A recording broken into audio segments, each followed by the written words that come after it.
Hello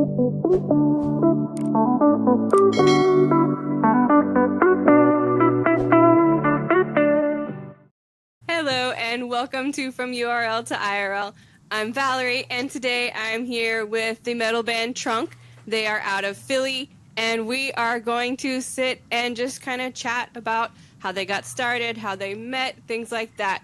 So, how did you guys start, how did you start playing your respective instruments? So when I was in the 5th grade, I wanted to play drums because I just like hitting shit. When I tried out for my school band, they said, we don't need any more drummers. Here's a trumpet. So I ended up playing trumpet for 3 years. Didn't learn a thing. Was a bad time. Then when I was in high school, my parents got me a electric guitar at a yard sale, and immediately they told me to quiet down because it's too loud, it's annoying, and it's annoying the neighbors. And being a juvenile delinquent, I was just like, okay, that's what I'm going to do with the rest of my life. That's so funny. So that was freshman year of high school, and then I had a little band with some of my classmates. Of course, everybody played guitar, so I had to switch over to bass because that's the natural progression of things. You start out as a guitar player, and then you move on to bass. And as it turned out, it was something that I just connected with so much more, and it kind of just went from there. I've been in and out of bands since high school, and it's been bass the entire time, but I love it. Hell yeah. Bass is so underrated. My brother plays bass too. I don't know. I've been playing instruments since I was 14, and now I just yell. So I've been doing that since I was born. So that's an art form, though. You got to do it right so you don't screw yourself up. Yeah, no. I mean, I think more of the art form is the rolling around and stuff. I'm more of a performer, while everyone else is the musician. So it's a performance art. Yeah. It's a release art. Like an obscure Cirque du Soleil type situation. Yeah. Avant-garde performance art. You warm up by licking the floor. Well, that's not the warm-up. That's yeah, my bad. Performance. That's the crescendo. For me, I mean, I've been playing since elementary school, concert band and stuff like that, and I started with drums. But then middle school, picked up guitar, and it was just it got to a point where you don't know any other people that like the similar style of music as you. So if you wanted to do music, I kind of had to learn the other instruments so I could put it all together myself. So yeah, and then I ended up playing bass first out in a band, and then finally, I get offers to play drums, and now I'm drums is my main thing. So, but I've been doing that for 20 years now. It's been a long time. That's awesome. That's awesome. Jeremy.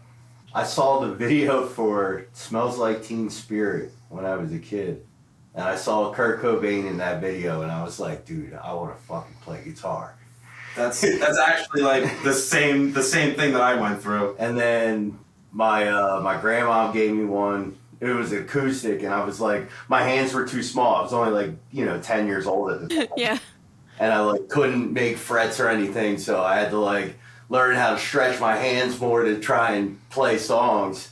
And then at 10, my dad got me an electric guitar, and I started just teaching myself how to play by ear by just listening to songs and playing along.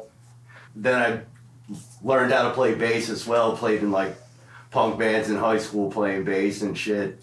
And then was now I want to play guitar.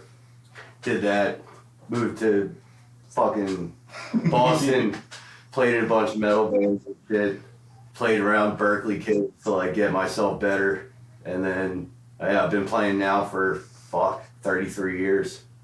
Fuck yeah. So that's awesome. It's compulsive. I don't know any better. Do you have a favorite brand to play? Are you a Gibson, Fender? Sheckler? Jackson's if I'm playing live. Ibanez is if I'm playing at home, practicing. Nice. I gotta go BC Rich all day. I like things that look stupid. That's who my brother plays too. That's the right choice. Yeah, that's who my brother plays too, and I think he has an old. Actually, I don't even know what the brand is. He's got some weird one that my best friend's dad gave him back in the day when he was a kid. So he started playing. They were in a band when they were 12, and they started doing little local things. And I grew up in Houston, so they would play little local things, and his bandmate that knows the girl that I was telling you about. That he's the merch guy for her. What venue do we play in Houston? Trip 6. Trip 6. Are you familiar with the Trip 6? Where is it? Do you remember like what part of Houston? Houston is so big. It's totally okay. It's like a warehouse. Yeah, no, it wasn't like in the city. It was kind of like A warehouse. Yeah, a little like outside. Industrial district. Was that the one with the skate Yeah. ramps Yes. inside? Yeah. Oh, Ramps and shit. yeah, that was the yeah, that was. Oh, that's cool. Okay, so I actually think I do know which one you're talking about then, because there was one that my brother used to play that had a skate park, but it had a different name back in the day. It was called Fuel back in the day. And I think it might be that one. You can fact check that later. It might- like, it it's might be. probably the same one because I don't know how many venues there would be. That There's were not that many built that have skate similarly. parks. Yeah. Yeah. It wasn't a park. It was just like a it was half. just like a mini vert. Hell yeah. That's cool too. So, band influences. I know you said Nirvana. What other? Who else? do you Yeah, like? despite us being a death metal band, there was a lot of like old school stuff and like rock music between all of us. Like I think we're all like Hall and Oates. Yeah, Being from Philly, you have to be a Hall and Oates fan. Hall and Oates. That's probably our biggest influence as a band. Hall and Oates. Yeah, writing when it comes to Hall and Oates. Black Dahlia Murder. I listen to that shit all day. Alice in Chains. Ooh, Alice in Chains, yes. Black Dahlia Murder, though, too. I haven't heard that name in forever. Holy crap. I'm definitely more of a Crowbar and Acid Bath, a lot of sludge metal and stuff like that. Hatebreed. I love Hatebreed. Oh my God, Hatebreed. I haven't heard that name in forever either. I like meathead music. I like music that's just lowers your IQ by a couple points. It's too hard to think sometimes, and sometimes you just want to get lost in a Get it. song. Yeah. Primus, because Les Yeah, Claypool Primus. is Yeah. fucking avant-garde as fuck. I love him. Iron Maiden. Yeah. Creed. Creed. Yeah, Creed and Limp Bizkit. yeah. No, Creed for sure. Creed for sure. We have a long-standing history with Creed and Korn. What, Three Doors Down? I saw Yeah. Creed in Three Doors Down last year in what? Yeah, and you almost got kicked out. Yeah, I got kicked out. Almost got kicked out for smoking weed. It's too bad we haven't been a band long enough to play Summer of '99 tour or whatever with Creed and all that. I don't know if they'll like us. Too heavy for that. Scott Stapp. They would like it. They're cool dudes. I can just tell. Is it Scott Stapp? Is that his last name? Yeah, Yeah. Scott Stapp. Yeah. Not staff like Not staff. staph infection. Yeah. Like STAPP, is it, I think? Yeah. It's like I remember. stab. The Stop day, it. back in the day. Ah. But like we really are all over the place. Like we even love like Ross loves Big L. Oh yeah. Old school Oh, don't get me hip-hop. started on old Yeah, like fucking Wu-Tang hip-hop Clan and all the shit I listened to. Nas, 3-6 Nas. Mafia, 3-6 Biggie Mafia, Smalls, Project Pat. Tupac. Hell yeah. One of the guys that I talked to on my show, he owned a recording studio here in LA, and he had a lot of rappers that came in. Like he talked to Nipsey Hussle before he passed. Oh no. Yeah. I Rest in remember that peace. episode. Yeah, that's crazy. Yeah, he had the guy from Radiohead. Yes, Tom York. I used to listen to Radiohead a lot, and like I had a phase where I was listening to like Balance Composure and Bayside a lot. I don't know. It's the access that the internet gives you, where like you're not limited to just one thing. Like a lot of times back in the day when you would just have to go to the record store and like pick stuff out, and like everything's so much more accessible now. I agree. Well, it makes everyone's attention span shorter too. Yeah, so, Yeah. Well, that's why the songs are shorter. yeah. It makes it harder to appreciate artists. Like if it's like you write a full album, like people don't appreciate it as Yeah. much. Because Yeah, I mean they only the appreciate songwriting singles. structure. A lot of bands, they just release a lot of singles and EPs now because it's not really feasible to do a full length album. But at the same time, it's easier to share your art and like even make different art. Because the guy on the episode that just dropped recently, he was in a lot of metal bands and stuff, and then he started doing country music, and like I really enjoy that because I'm a huge fan of like old school outlaw country, like Johnny Cash and like Pete Seeger, Woody Guthrie, and when this band finally breaks up, thank God, like I would not mind playing in a country band like that. And just even being able to have the opportunity to do that, and like being able to be versatile and go out and do different things. Like Ross was in a Alice in Chains tribute band for a while. I was in an Alice in Chains tribute band, a Van Halen tribute band. Yeah, in my 30s was a lot of like that. Well, 20s and 30s. I got paid, but it gets old. That's super cool, though. It's kind of a difference, so from Van Halen to Alice in Chains. I mean, it's similar in that it's rock, but like to me, Van Halen... Well, I was playing bass, so I didn't have to do any of the hard work. So. I mean, but like, the bass. I feel like the bass carries the sound next to the drums. No, bass is important, but like Jerry Cantrell and Eddie Van Halen, like you need to be a really good guitarist to nail that kind of stuff. So yeah, Jerry Cantrell is a top 5 guitar player. Yeah, Eddie Van Halen is too. Eddie Van Halen is too. Yeah, they're like iconic. Boom. Yeah, it's Jerry Cantrell, Tony Iommi, Kirk Winstein, and I don't know who else. I didn't think this. The dude from Wham. Yeah, the Dude from the guy from the presidency of the United States. Johnny Wham. The guy from Motley Crue is pretty good too. Mick Mars. Mars. Mick Mars. He's pretty iconic too. Mick Mars is underrated. Yeah, he is. I was a big Motley Crue fan in like my early 20s. I had this like phase where I think Nikki Sixx had just released his book, The Heroin Diaries. Heroin. Oh yeah. Yes. 6 a.m. Great book. Life is Beautiful. Yes, it was so. Oh my God, Life is Beautiful. I used to listen to that all the time. What was Tommy Lee's hip hop thing? Methods of Mayhem. Methods of Mayhem. Methods of Mayhem. Yeah. Holy moly. Yeah. And then that movie that came out that had MGK playing. I didn't watch that. I didn't mind it. I thought it was all right. I'm an MGK. Okay. I'm not really an MGK fan, so he's kind of. No, it's not hard to play Tommy Lee. Just play a vapid idiot, and you can play Tommy Lee. Just a weird. You just gotta drive drunk, I guess. Yeah, just be dumb, and then you're Tommy Lee. He tries too hard. I agree. Well, he's rich now, so that's what they all do. I mean, I guess so. But like, must be nice. we're all over the place as far as like. Dude, if I was rich, this would be a gold palace we'd be recording. Yeah, we would be using a better. I had my feet up on my assistant right now. No feet on the Don't put those out for free. Blur that. Blur the feet. Put a black line over that. But just not limiting yourself. Like, I think we're all people that genuinely say that we love music, and despite the way that we look, we don't like to. Just limit ourselves to one thing. Like, I'll listen to Radiohead if I want to. That's fine. I love Cage the Elephant and Kings of Leon. And, like... Well, music you like doesn't have to be technically great. Like, a lot of stuff I listen to isn't, like... I wouldn't say it's great, well-written music, but I like it. We don't make stuff that's great or well-written. Yeah, I don't write good music. I don't know what you're talking about.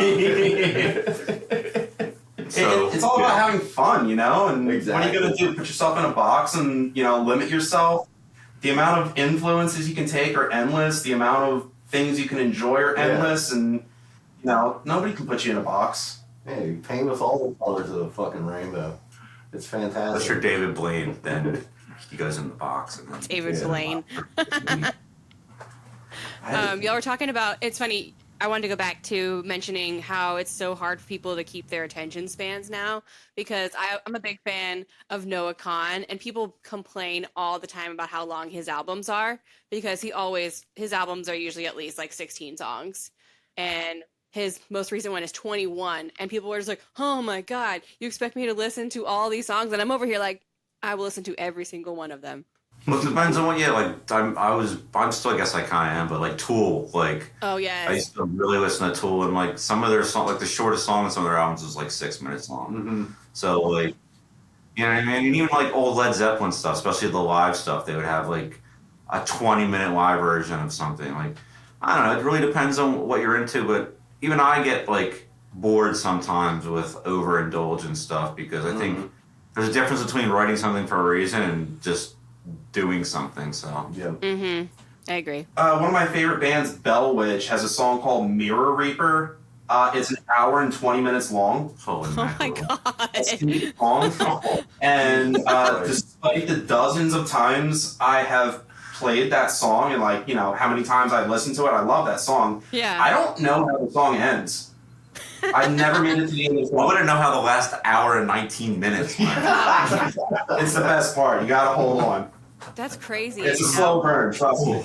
No, but it really depends on just what the mood is and what you're listening to. Even Iron Maiden has songs that are like 3 minutes and songs that are 10 minutes. Yeah, Russian circles. Old Metallica, like a lot of that old thrash stuff is just a lot of stuff going on. It was a little bit longer, but I don't know. I guess it's weird looking back because some of that stuff wouldn't catch my attention now like it did back then because I listened to so much music, and back then it was almost like a blank slate where I was more impressionable because I haven't heard as much. But Well, there was less out there too at the time. Yeah. And like you really had to work harder to get on a label, to get yourself out there, to get exposed to, like, you had to present yourself differently. Whereas now you can just be the guy that was in his fucking bedroom all day and writing albums, and you don't have to put out physical. You literally don't have to put out physical media anymore.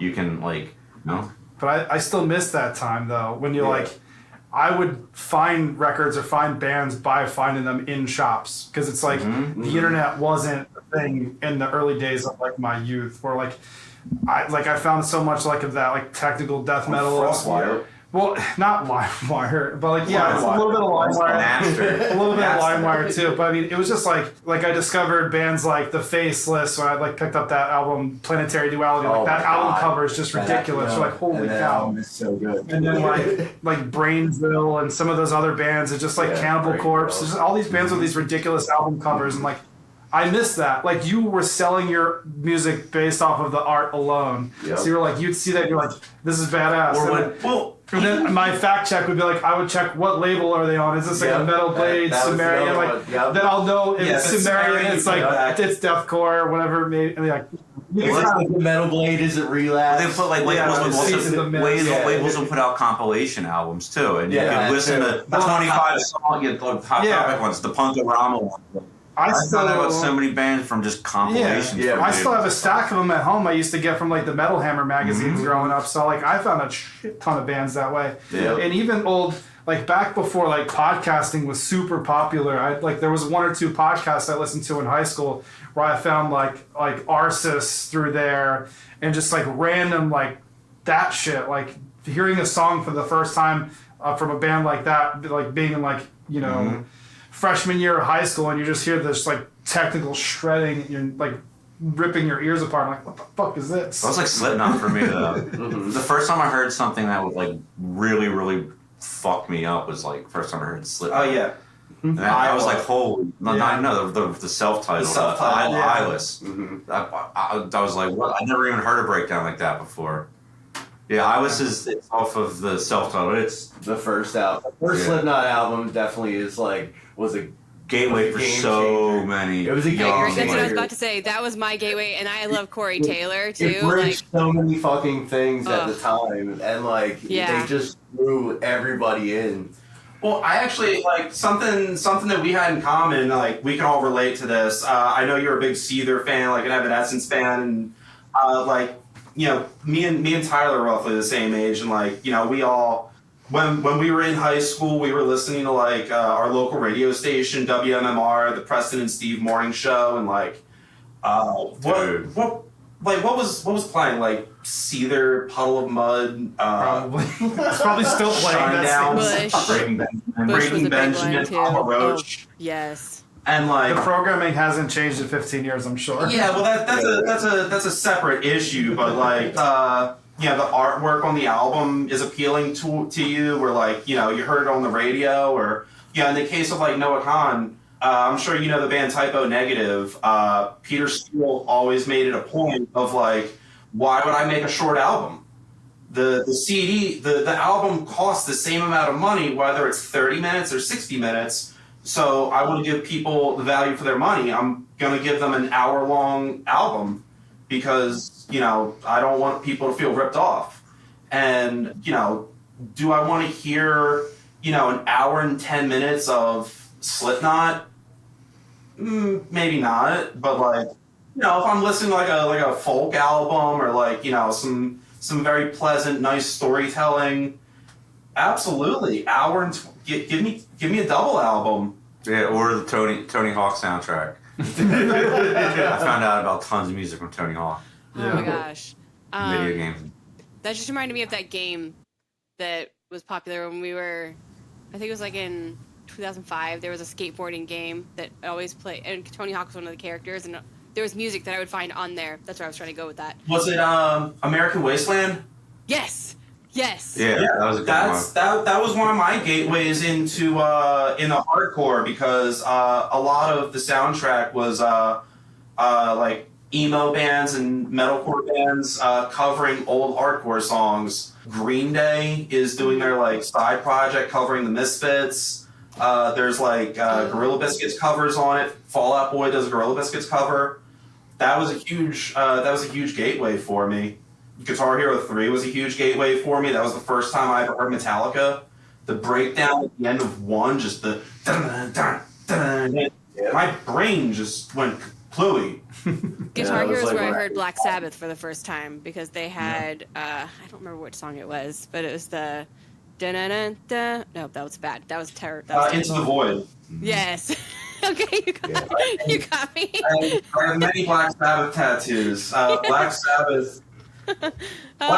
is the reason I'm here. Like, I knew of Ozzy, but because he had his show, but Very familiar with that. I had never heard his songs.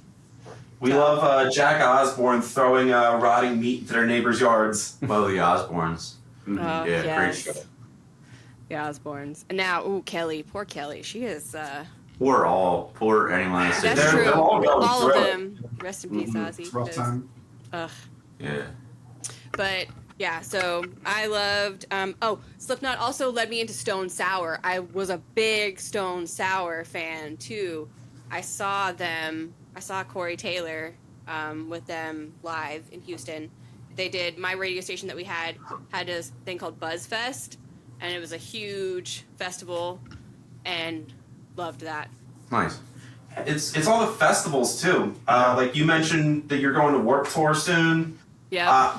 I didn't go to Warped Tour when I was a kid because I was a hater. I did. Oh. Well, your Warped Tour was different than my Warped My Tour. Warped That is Tour. true.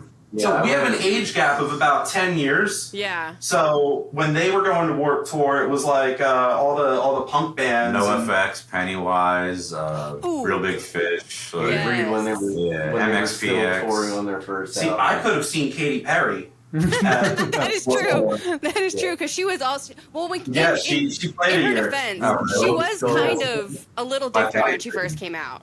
Yeah. But yeah, that's another huge like gateway that we don't really have that opportunity anymore. That is true. Mayhem Fest was a huge thing Yeah. for me. Ozfest. Yeah. Yeah, for the old guys, Ozfest. I'm like in between Steve and them, so I got to experience Ozfest a couple times at 05 and 07. Yeah. Yeah. I was lucky enough to do Family Values tour twice. Oh, So- that's nice. I think my wife's been to So Family there was Values like tour. 07 Family Values, so I think like Stone Sour was on that one of those years. Oh, no way. Stone Sour, hell yeah, and like headliners were like Evanescence was on the one I year. think I went to that one. That's probably that's a yeah, more, Family Values and Evanescence was was like a opening, reboot of the. but it was Korn. You know, Okay. it was their tour pretty much. But then like, Evanescence opened. I remember their show running late and causing the Korn set to go late, and that was a whole thing. But I think that's one of like the incredible things about just like the way that music works as an art and like how it unites people. That like this band is kind of split down the middle with a 10-year age gap, and you know we can all cite like Korn and Slipknot, Metallica as like gateways that got us into music, and like you know some of it's just generational. You know I'm a huge Black Sabbath guy. I used to like Van Halen. Creedence Clearwater Revival. I love Oh, CCR. CCR. Yes. I had Black Sabbath records in my room growing up too. Like I listened to it, but it was always too slow for me. I like fucking Metallica's Master of Puppets. Oh, I like slow And, like, music. Fucking. I like both. I just like loud. Yeah, I like both. I mean, I like both because I love CCR still. That's just loud, dude. As long as it's loud and like. That's what I'm saying. That it's like it's all generational. Like despite the age gap that we have between us, like it's still like timeless music that's just powerful and like brings you to the same place. Sure. Like that mountaintop of like the first time you hear Into the Void, and like you're on cloud 9 because it's just a masterpiece, and it inspires you to do something. And then the even better part is when you get to hear it live with other people. Like for me, concerts are a huge thing. Like I love concerts. I think I have 20 planned between now and December. I had to make a little countdown thing because I knew I was going to forget one. But there's just something about it. The calendar keeping's a huge thing because I've bought tickets and forgotten I was so afraid of. Yes. Yeah, I've done that plenty of times. But as a band, the live experience is a huge part for us.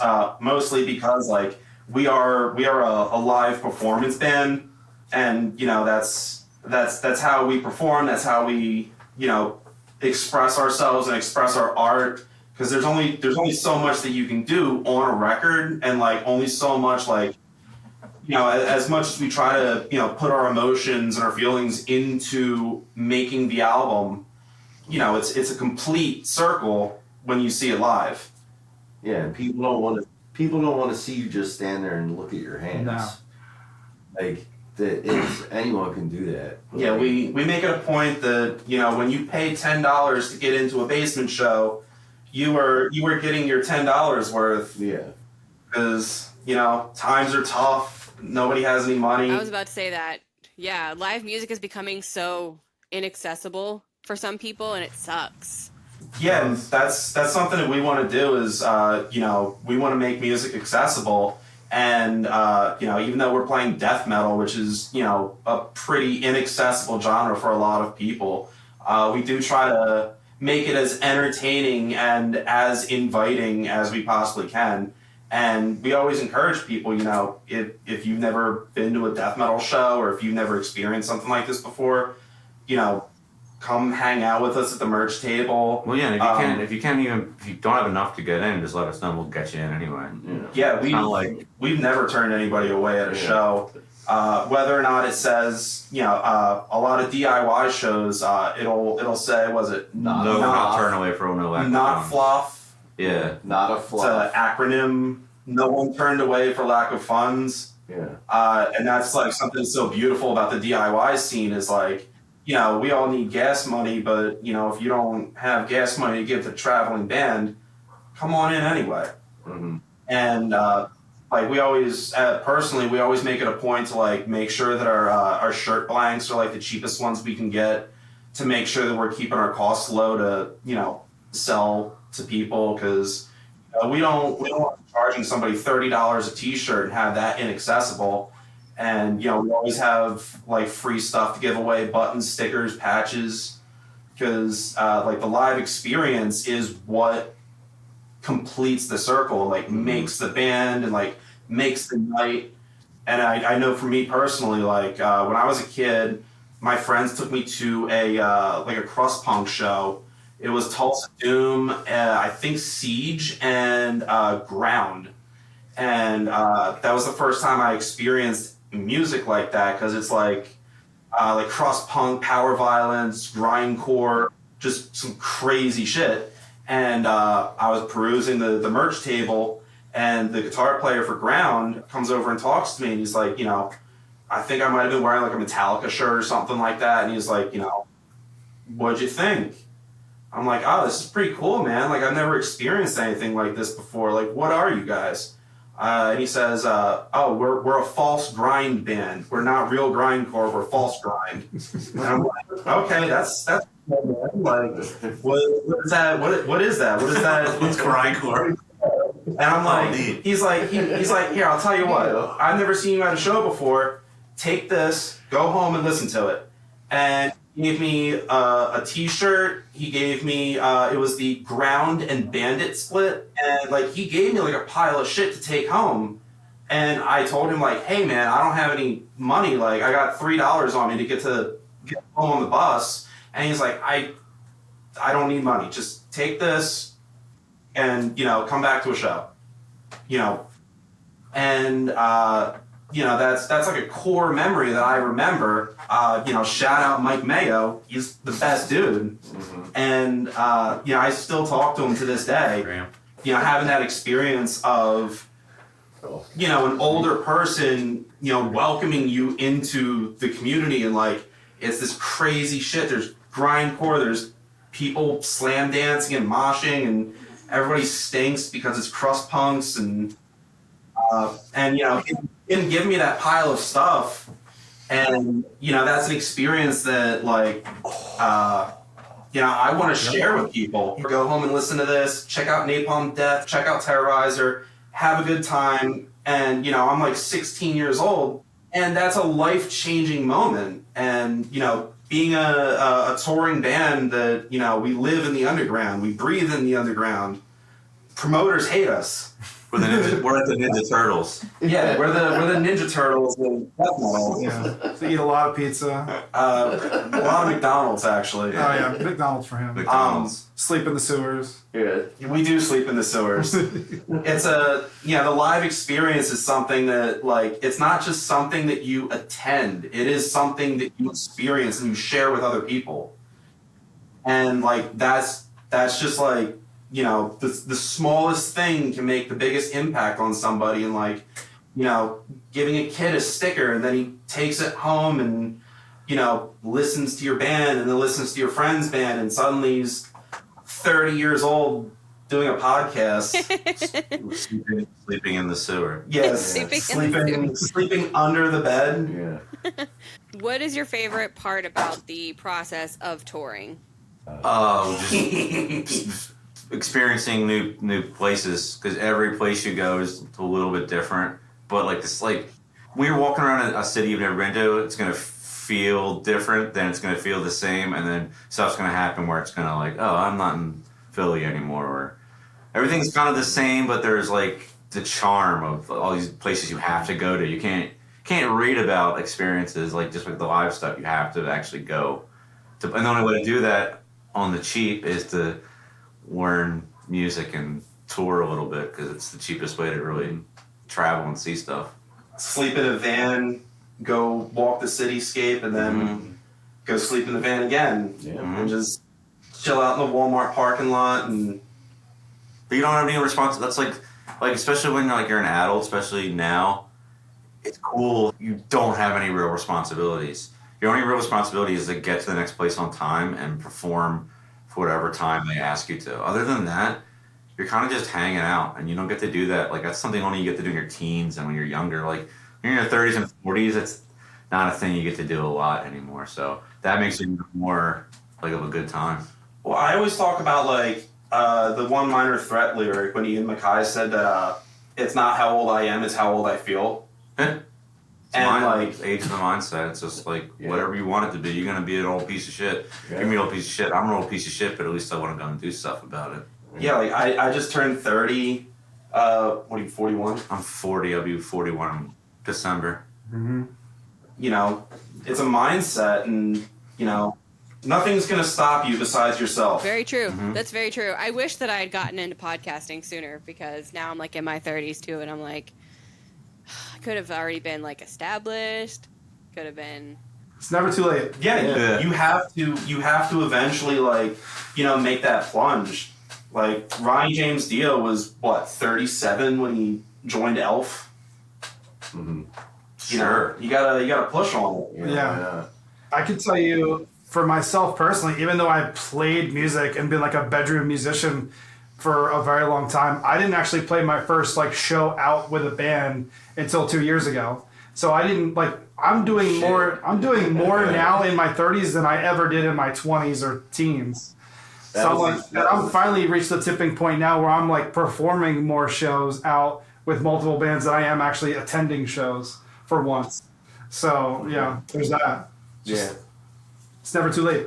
Yeah, exactly. It's not too late. It's never too late. I didn't really start playing shows live until my You're 30s recording either. the song. I just got that. We do that a lot.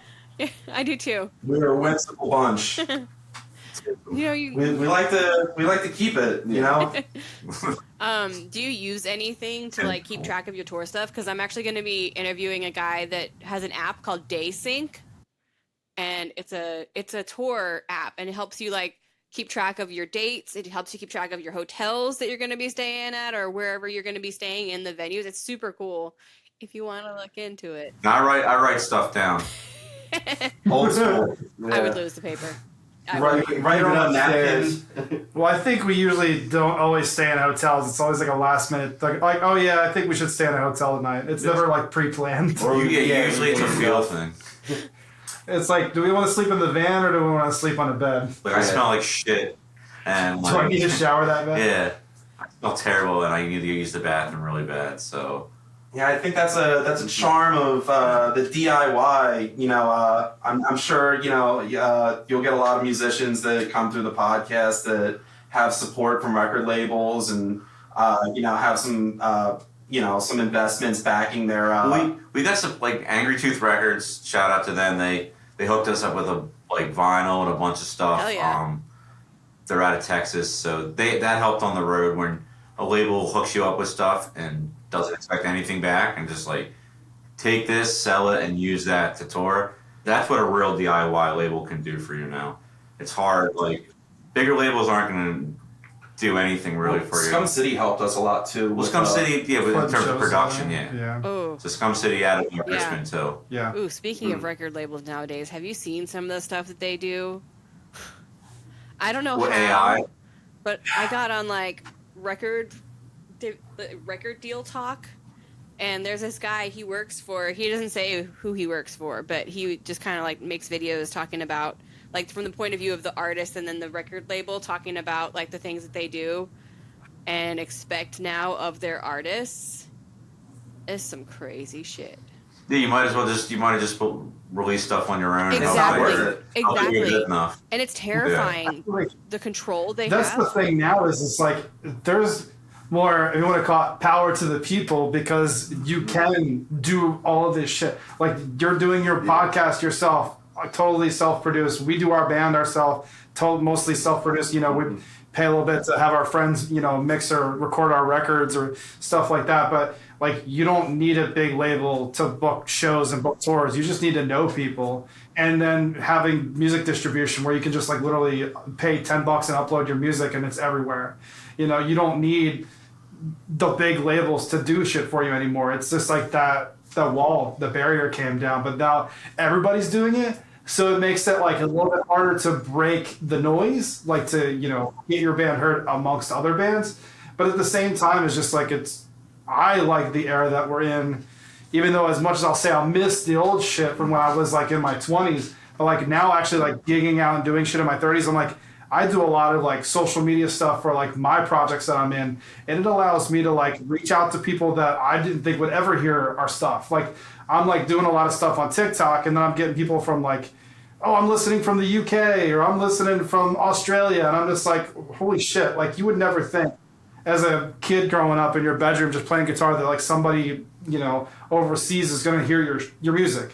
Like it's just not a thing you think is going to happen. But now it's just with the internet, it's everything's possible. And even with like touring, meeting people, we've met strangers on the street, and we've connected with them, and gotten them to come to shows. Like even like randoms that don't listen to metal, as we're having our adventures, and me and Tyler like to go out to eat and enjoy the local cuisines. We're the adventurous ones. As you should. But no, you guys like to go to places and spend money. I like to wander around and not spend money. Yeah, like I like to get stoned and wander around. Yeah. Like I get there, get unpacked, get everything out of the fucking car, then walk around stoned. And you want to go get like Indian food in like Columbus, Ohio. And I'm like, Yeah. I want to get we got McDonald's. Skyline chili. Don't get it twisted. Yeah, or like McDonald's French fries at a fucking beach. Yeah. But like the one show that we played in Pittsburgh, I was talking to this this guy that was just sitting at the bar, and he ended up telling me that like he was on like day 40 of a hike through the Appalachian Trail, and like he had to come to town to get supplies, and I'm like, that's crazy, man. Like, you know, you don't meet people like that in your day-to-day life, and then I love the random stories that come from touring. Like, that's one of my favorite things. we don't Steve being got, out on the road and seeing Steve got mugged by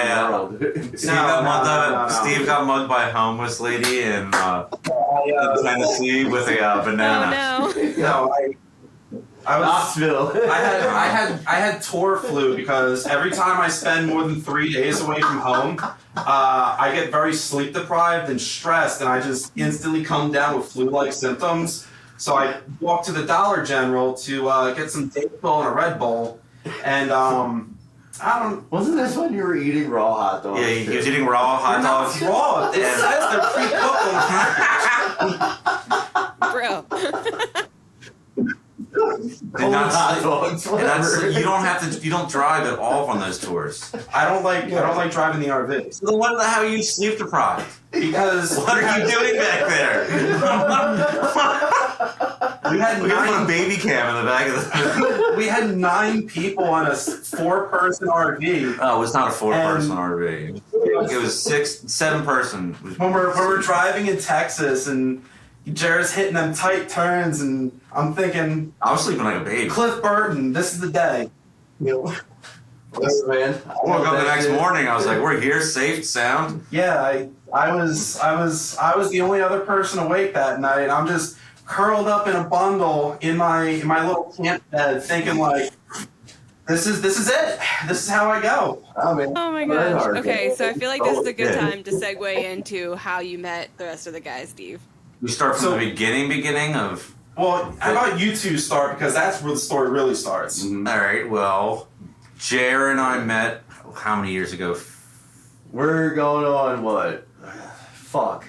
Lost track. Sorry, I'm old as shit. So I got sober 12, 13 years ago. 13 is what years it ago. is. And I got sober and joined a band that Ross was playing bass in. It was a hardcore band called Sovereign. And we started playing together and started touring and shit and having a grand old time, writing music together, and fucking, I love the way that he played, and we understand music the same. Yeah, I was playing bass at that point. That's when I was like still playing bass, and it was a D-beat band, so like it was like 2-minute songs were the longest songs, and every other 15 seconds was a new riff. So it was a learning experience, which was cool, and because Jer wrote tons of different riffs, so So that would be like the band Discharge and like a lot of like crust punk like stuff. tragedy. Like, stuff like that. Yeah, I'm assuming a lot of your viewers might not know what His DB hero is. is gone. DB. Yeah, it's a very specific drum pattern. Yeah, That's the Yeah. yeah, DB. Yeah. The genre is named after the drum pattern. Literally, Yeah. 'cause every other thing is that. It's just that, and And then sometimes.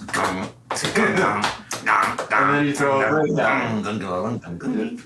Yeah. Oh, and then 2017.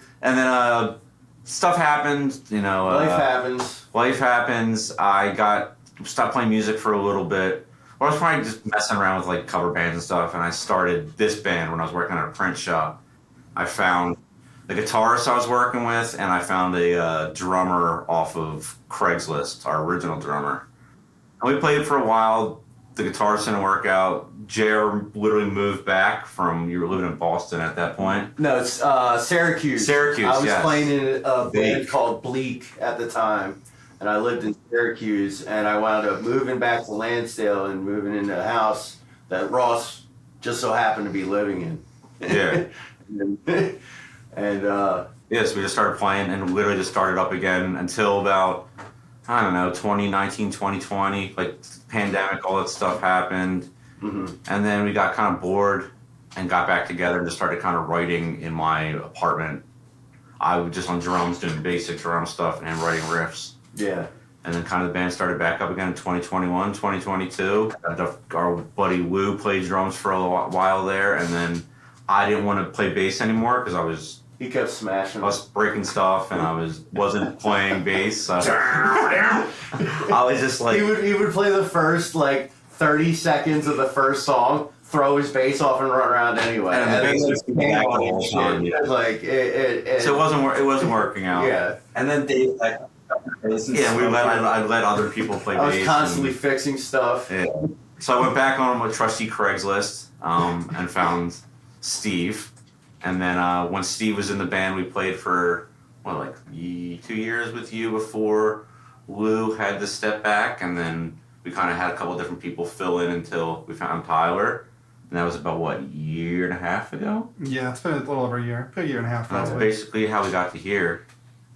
I don't know if you guys want to fill in anything else about Yeah. You fill in where Steve. So when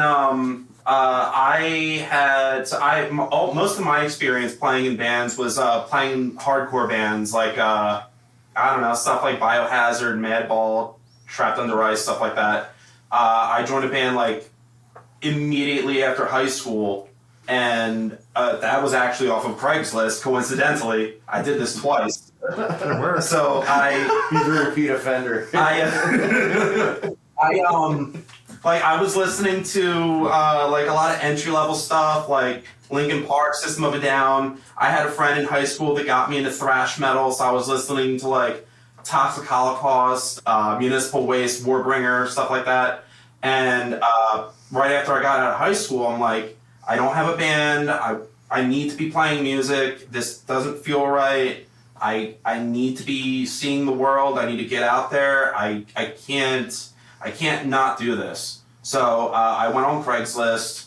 I filled out an ad. I got a whole bunch of responses. Was this 4 years ago? No, I'm talking about 20. The season before you joined this band. Yeah. So this would have been 2015. Oh, it was nothing. Yeah, it was nothing. Right. So I went through a lot of ads. I almost got recruited for like a German dance metal band. I almost played in a bunch of like metalcore bands. It's not my thing. I know other people like it. I know you're a fan of He's like playing metalcore with stuff. German dudes with accordions. Yeah, they sent me Like You're gonna blow up the mic. But like they sent me a demo. It sounded like Rammstein. I was about to say it was like oomph, Rammstein or whatever. And I'm like, I can't do this. And this guy hits me up and he sends me a demo tape, and I'm like, I don't know what this is, but this is awesome. And he's like, well, if you can play bass, like I don't care, like join the band and I'll show you some stuff. And that was my buddy Adam. He showed me like Suicidal Tendencies, Trapped Under Ice, Incendiary Twitching Tongues, Madball, and like Earth Crisis. And that was in 2015. I ended up being in his wedding when he got married. I was one of his groomsmen. you found two of your best Jewish friends off of Craigslist. I'm too bald to say that. That's your statement. When peruse for Jews on the list. When things didn't work out with him, he's my roommate now. So like Craigslist just took off that first time. That band kind of went its way. I was in another band right before COVID, and we were getting ready to get things off. And the vocalist that was supposed to be in that band passed away. And we initially, it was a huge shock to us that like, oh shit, like, the group chat just didn't feel good anymore. Yeah. And it was a real heavy time for us, and we ended up agreeing that we were going to keep going. And part of the core value of the band is talking about your feelings and connecting with people and like getting your emotions out. And like it was supposed to be like in memory of our friend. And I just immediately right away, like it just didn't feel good. One of the personal things we were talking about was like rock stars. It just immediately didn't feel good, and like the whole thing kind of just got away from everybody. So I left that band, and I had a lot of hard feelings about it. And so I went on Craigslist again, because that's what you do when you're angry, is you try to meet people on Craigslist. And then I'm not angry. I go on there just for yeah. bored. I would say we had like a COVID era, like pre-COVID era, like short stint together. From So Craigslist? that was This Craigslist? No, this was because we knew each other from like Sam Ash people. R.I.P. Sam Ash. Yeah, Philadelphia has a huge community of people that hung out together at the guitar store at Franklin Mills. Yeah, Sam Ash. Sam Ash. Me and Tyler met at Sam Ash, and we had a little band. I want to say that was after Bankrupt, but before I joined Trunk. Yeah. And it was in the middle of COVID, and things didn't really work out with that. I guess some artistic differences. Yeah. It just didn't last very long. We had a couple of jams and it just didn't pan out. But also, I think it was like right before COVID hit, so it was just like no, it was during. Like during COVID. It was during because that was after I quit Bankrupt. Yeah. But I went on Craigslist, joined this band, and then the first show we played together, Ross lit his hair on fire by accident, and that was just like one of those moments that I'm like, I cannot let this go. I have to hold on to this. It wasn't the, I'm good. 90 other thousand things that happened that night. Dude, if me lighting myself on fire is what's keeping you playing music, you better find a new hobby, brother. I don't like rock stars. I like antics. I like people that have fun, and I like people that enjoy what they do. And watching Ross trying to light a cigarette and catching his hair on fire at a garage in Maryland, that was one of those things that told me like, don't let this go. I made the right choice. Yeah, I gotta keep playing with these guys. The age-old story. Yeah, I met a guy off of Craigslist. He caught on fire, and now I was in Ross's wedding too. No, I wasn't in his wedding. But I attended his wedding. You weren't allowed, and you weren't allowed. Yeah, they had to put me in the back, but it was just such an intense experience that I'm like, I have to pursue this. Like, this is my calling. Like, this is what feels good to me. Just hanging out with a bunch feel of good to me. Angry, jaded old guys that are miserable and nihilistic, and they hate everything, and that's why they're here to have a good time, because the world sucks. And, we're here to party because this room is a positive feeling.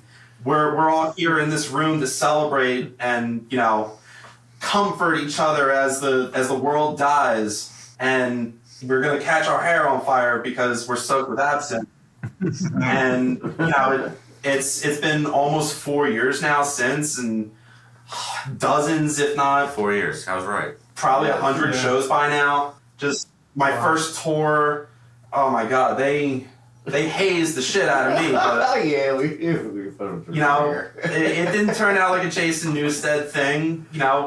We're in a great place now. I don't have a good relationship with my parents, and I would even say that Ross and Jeremy and Lou filled a little bit of that role. I still text them every Father's Day in the old group chat because I always said that Lou was my dad because he's bald as well, and it's I love these guys. And when we ended up without a drummer for a little while, I texted Tyler, hey, we have a mini tour, a weekend tour in 2 weeks. Can you learn all of the songs? Yeah. And come with us? And he's like, sure. Yeah. And I'm like, ooh, buddy, you made a mistake. That you shouldn't have said yes. But that's where Tyler comes in. I mean, at that point, I just joined my second project. Because it was another like old friend of mine that gave me a call, and he was just like, hey, like our drummer quit. Any chance like we have these shows booked in the next month, and we have like studio time booked in 2 months. And it was like, oh, can you do that? So that was my second project that I was doing. And then like shortly after I got that phone call, a few weeks later, the other thing that happened before that was in my first band, as a hardcore band that I was playing bass in, we had a gig that got booked. We got asked to do with Trunk. Mm-hmm. So with my hardcore band with Cold Vein and with Trunk, we played a show together. And that was like after Steve and I hadn't played together for a while, and we kind of reconnected at that show. And that was really cool. And I was like, I didn't even know you were in Trunk when I went to go play that show. I was like, oh, look, this fucking guy is here. I'm like, I know this guy. Look at this bald man. Yeah, so that was kind of cool reconnecting at that show, and kind of what led to me ended up getting that call from Steve. And it's just another one of those situations. It's like, we're without a drummer and we've got shows in 2 weeks. Can you do it? And I'm just like, I got nothing better to do. Fuck it. And then we did one rehearsal together, and they were like, yeah, this will work. And so like we just went out that weekend and we did a Midwest like run, and that was a lot of fun. It was State College, Columbus, Ohio, and then Pittsburgh. Yeah, we played Dirty Dungarees, where Ross got body slammed by the guy in a banana suit or whatever. Yeah, and I was like, damn, dude, that guy body slammed me good. And he messaged me the next day and said that he got hit in the head and he fell down and he wanted to apologize to me for dropping me. I was like, it's all good, man. It's a laundromat in Columbus, Ohio that hosts metal shows, and they have an open bar. Yeah. So there's people doing their laundry. There's a death metal show going on. There's normal people at the bar. And there's a wall that splits it, so you literally have the bar venue and then just a laundromat that's open and running as the shows are going on. Well, I saw recent photos. They took the wall out. Yeah, finally. I think they had to take the wall out. Now they put the bands here against the wall, and they have them play towards the fucking the washing machine. That makes sense. I think like the engaging experience that I experienced with Ross catching his hair on fire. When we played that last show in Pittsburgh, it was kind of a low draw, and we ended up getting into a confrontation with some people that didn't want to. You mean Ross? Pay because nobody really paid at the door. It was an issue with the promoter. Yeah. That venue was a bit of a shit show. Yeah, but we ended up like having a confrontation with some people that came in from outside, and they didn't want to pay, and we had ourselves a nice little kerfuffle, and I think the experience of that, that was... Well, that wasn't what did it for me. What solidified it for me was like we're in like, Ross is usually down to his boxers in a set pretty much every time. And every once in a while you'll get the wardrobe malfunction. So that was, we had a boxer situation, and he didn't want to expose himself to the crowd, so he turns himself to me, and then I get the full frontal. And I'm just like, all right, this is my first weekend with the band, and I've already seen more than I needed to. So I'm like, this is it. I guess this is the band for me. Yeah, being in a band and, not having money for a tour bus, you gotta drive in a Honda Fit across states. You gotta get real comfortable with each other really quickly. Yeah. Tornado. Well, I think that weekend, your first weekend was the weekend I had literally just gotten out of the fucking mental hospital. Yeah. And I was like still getting used to reality. It was like completely paranoid and thought everybody was out trying to kill me. What song is that on the album? Demented Thoughts. Yeah, so we have an album on or we have a song on our album, Fuck the Process. It's abbreviated FTP for censoring purposes on a lot of platforms. There's a song called Demented Thoughts on it, and the beginning of the song is Jeremy's phone call home from the hospital. Essentially, I'm in the hospital, I can't wait to get out so I can practice so we can go on tour. And that's the phone call that we received after. The first thing I did was like, I gotta upload this and use this for the album. Yeah, it's even having that experience of like, we're all troopers. Jeremy's a crazy person. Yeah, Jeremy's got some stuff going on, and the only thing he's thinking about is going on tour, because that's what we live to do. That's why we're all still here. Yeah, that's what keeps you going sometimes. Mm-hmm. All the time. I mean, a lot of people say it. They love playing music and they love being on tour, but like, he does. There's a difference between enjoying it and I think like living to do it. Mm-hmm. And I think that's one of the reasons why like this band gets along together, and like why we work so well together is like I have to play music. I can't do anything else. Like I have to. If I'm not doing this band, I have to do another band. I have that driving factor that like Yeah, to create. This is what I do. Yeah. This is why I exist. So one last question. What would you say is something about touring that people don't talk about that should be talked about more? In terms of a good, like a positive Anything. or negative? It could be doesn't something matter. good. It could be something bad. Just something that you learned with all the tours you've been on and all the places you've been that you were like, ooh, this was surprising. It could be good or bad. It's a lot easier. It's a lot easier to do than you think. You just have to just call places and email places and shows and just play. Like that's something if you find out that really just trying is 95% of being a musician. Be prepared to be bored. Yeah, be bored and be fail. Find things like learn to enjoy the things around you and take in your new experiences. Be comfortable with yourself because you're going to be stuck in your head a lot. Yeah, learn to be humble. Yeah. Oh yeah. Yeah, that too. You know, you're gonna experience a lot of shows where it's a low turnout, or if not no turnout, and it's kind of just luck of the draw whether there's another show going on down the street that stole your crowd, or you just don't have a draw in that city, and learn how to cope with that because the first couple times it happens, it really does get in your head that like is this the right thing? Should I keep going? But finding peace with that and learning to love yourself and love your craft and love your friends and love the people that do show up, love the people that are in the other bands that are performing, love the venue staff, whether it's the people that live at the house venue or the bar staff.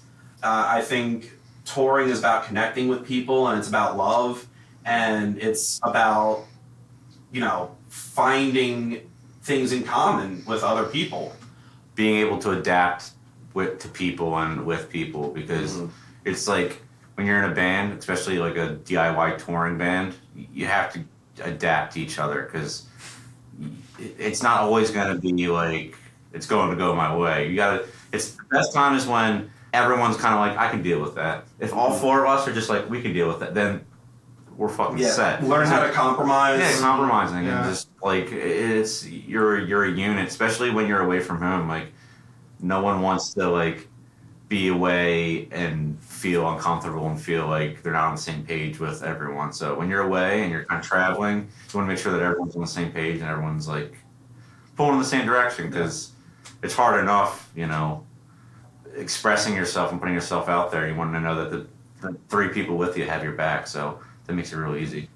I feel like one of the biggest things I've kind of learned was like being comfortable with change. I know so many people that are like, I love to have a routine schedule and I like to know what's going to happen when I get there and love to like plan everything out to the hour, to the minute. And it's just like being on the road and being in a band, everything will change all the time. From the hip. Absolutely. You just have to be ready for like to be a musician and to be a traveling musician and just to survive the industry and the landscape that we're in. You just have to have the ultimate flexibility. And that's the one thing that I have to tell everybody whenever they ask me shit like that. Because it's just like, I just did like a 9-day thing with my other band where we like broke it up over 3 weekends.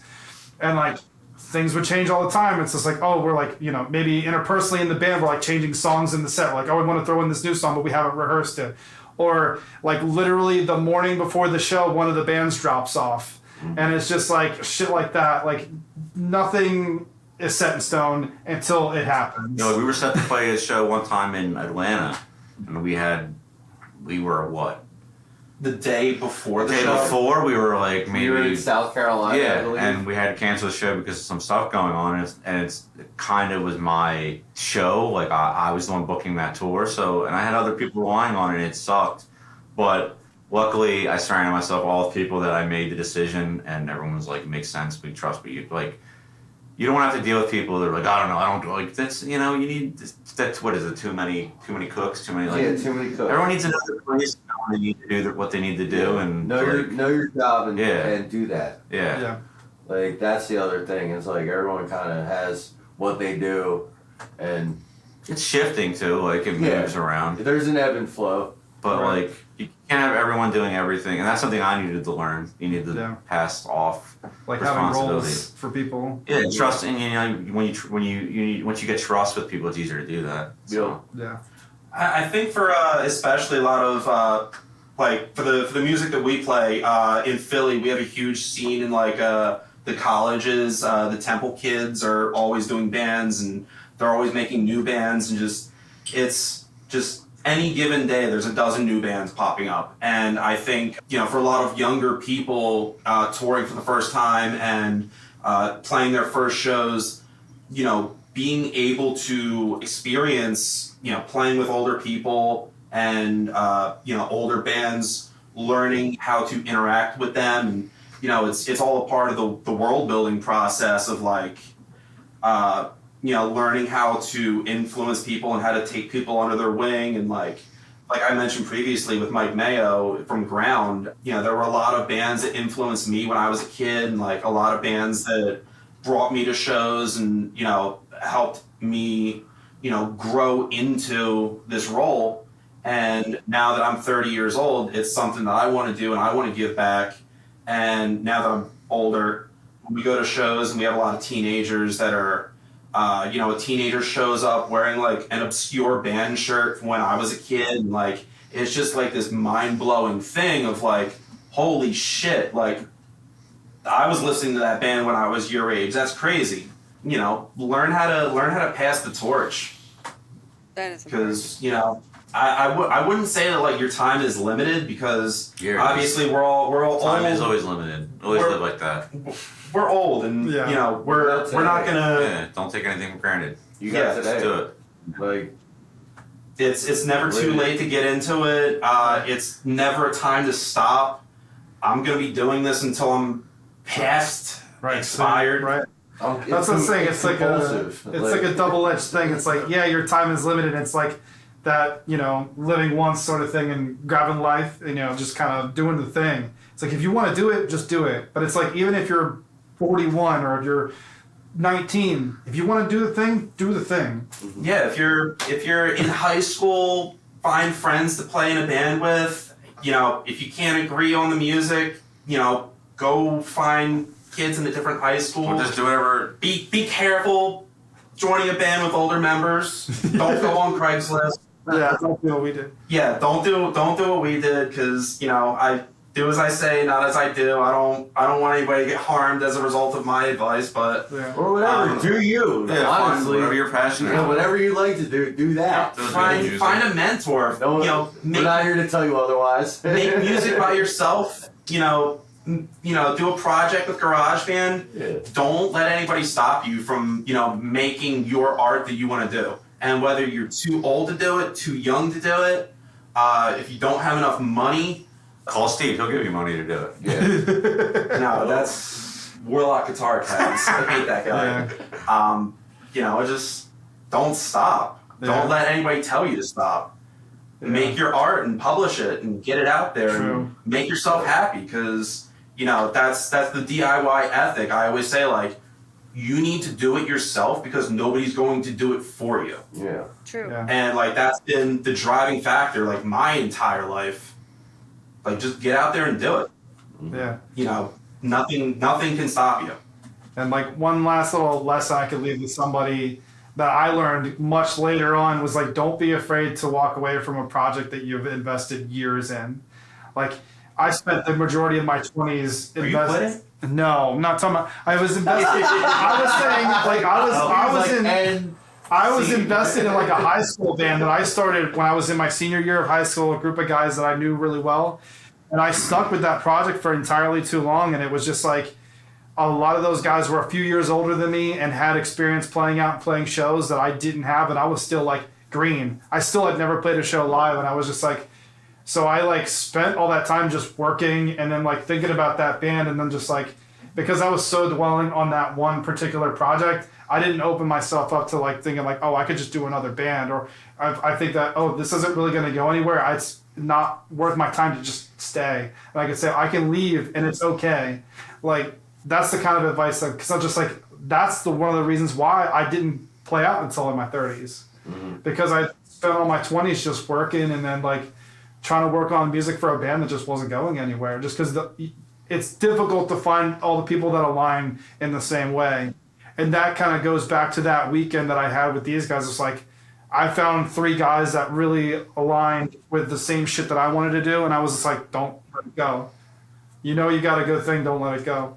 on the other side of that. If you find a group of guys that are functional and out playing shows and stuff like that, and you really want to do it, stay with it. If you hate your band, quit.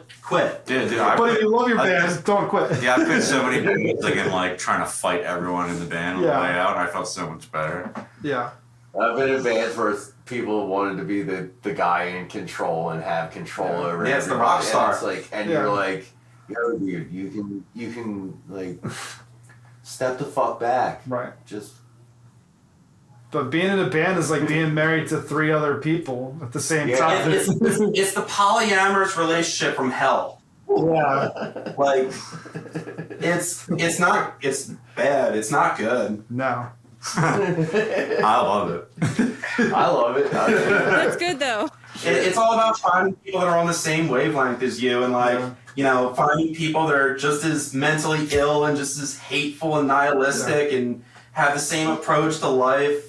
Just take that energy and start a fire with it. Be like Fred Durst did Woodstock '99. Just start that fire. Just find people that push you over the edge and like make you want to keep moving. Yeah, I love that. And break stuff. And break stuff. Break stuff. Break stuff. Get that anger out. Yeah, always pack a chainsaw. In your ass raw. Hot dog flavored water. I don't know any Limp Bizkit lyrics. But It's just one of those days. thank you guys for coming on today. I really appreciated it. This was Thank you. really Yeah, thank you for having us. not a problem. I'm excited to see more episodes come out. Yes, so they'll be out every Thursday. I just had one come out this past Thursday, and then I have another one. So they'll be every Thursday at 3 p.m. PST. Sweet. Hell yeah.